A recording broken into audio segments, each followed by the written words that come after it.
Jumpa lagi. Pada bagian pertama, kita sudah belajar mengenai fundamental dari pemrograman Java. Nah, semoga materi sebelumnya sudah dipelajari dan sudah paham. Nah, sekarang kita masuk ke bagian yang kedua. Ini kita akan membahas tentang Object Oriented Programming atau OOP-nya dari Java. Atau ada juga yang menyebutnya pemrograman berorientasi objek. Oke, pertama yang akan kita bahas adalah mengenai objek dan kelas dan objek. Nah, pertama kita bikin projectnya dulu. File, new project. Di sini saya pakai NetBeans yang Apache versi 10 ya. Pilih yang Java application. Next. Nah, untuk namanya kita kasih nama OOP Java.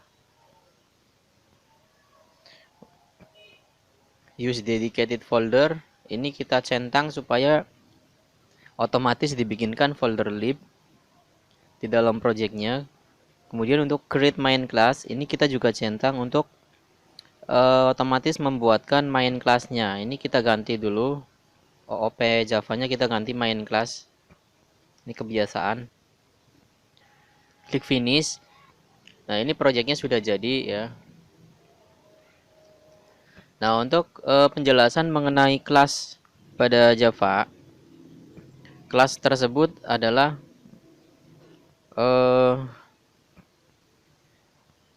kelas itu wajib ya. Kelas di Java itu adalah wajib.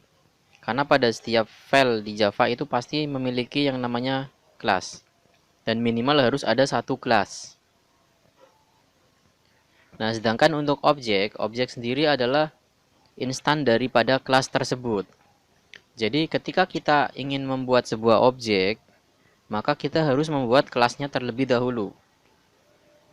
Nah, contohnya seperti ini. Di sini kita pakai main kelasnya saja. Nah, main ini adalah disebut kelas. Nah, di dalam main kelas ini kita akan buat sebuah metode public ya, void ini method. Kita isi sistem out print Anda telah masuk ke dalam metode.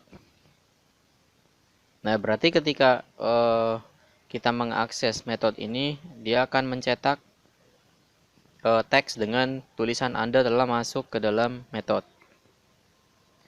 Nah, sekarang yang akan kita bahas adalah objek. Bagaimana cara membuat objek?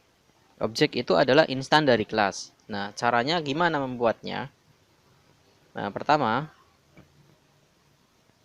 di Java ya, maaf ini mainnya saya ganti dulu, saya rename. Karena di Java itu untuk nama kelas itu biasa menggunakan huruf besar di awalnya ya. Saya rename refactor. Nah, di sini kita akan membuat objek dari kelas main. Caranya gimana? Kita panggil kelas mainnya dulu. Main. Kemudian kita bikin nama objeknya. Nah, misalkan objek main seperti ini. Nah, untuk membuat objek kita pakai new, panggil kelasnya kembali. Nah, seperti ini. Nah, yang disebut objek adalah ini. Ya, jadi mirip seperti variabel tetapi dia dibikin dari sebuah kelas, ya. Maka dia disebut sebagai objek. Nah, dari objek ini kita dapat mengakses variabel ataupun atribut ataupun metode fungsi-fungsi yang ada di dalam kelas main tersebut. Nah, contohnya misalkan kita mau mengakses metode yang ada di dalam kelas main, yaitu init method yang tadi kita bikin. Ini metode. Nah, cara mengaksesnya kita tinggal panggil dulu objeknya, kemudian kita kasih titik, kita cari ini metode. Nah, seperti ini. Coba kita jalankan. Nah, hasilnya dia akan mencetak teks Anda telah masuk ke dalam metode. Nah, ini berarti pada baris ke-20 ini kita sudah berhasil menjalankan metode yang ada di dalam kelas init. Nah, kemudian di sini ada yang namanya objek ya. Nah, jadi cara membuat objek seperti tadi kita pakai keyword yang namanya new kelasnya ya.